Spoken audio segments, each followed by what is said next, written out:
वबा के मरीज़ों का ख़ास तौर पर बाबा जी वारिस अली शाह साहब फरमाते हैं कि जब इंसान उम्र से ढल जाता है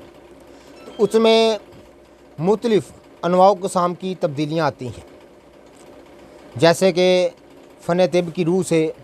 मुख्तलिफ़ अनवाउ क़िस्म की तब्दीलियाँ आती हैं और इंसान मुख्तलिफ़ बीमारियों से दो चार होता है, जिनमें बहुत बड़ा मसला जो है वो कमज़ोरी का है, जिस्मानी कमज़ोरी और मर्दाना कमज़ोरी।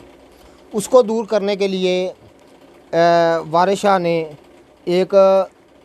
नुस्खा फरमाया है और जड़ी बूटियों का एक छोटा सा मरकब जो है वो इंसानों की भलाई के लिए लिखा है। हम उसका तज़किरा करेंगे और साथ जानेंगे कि जड़ी बूटियों की अहमियत क्या है। मैं आपकी खिदमत में बारहा अर्ज़ कर चुका हूँ कि इंसान की इब्तदाई मेडिसन जो जड़ी बूटियाँ थी, आज भी जड़ी बूटियाँ हैं। ये नहीं कि पहले जड़ी बूटियाँ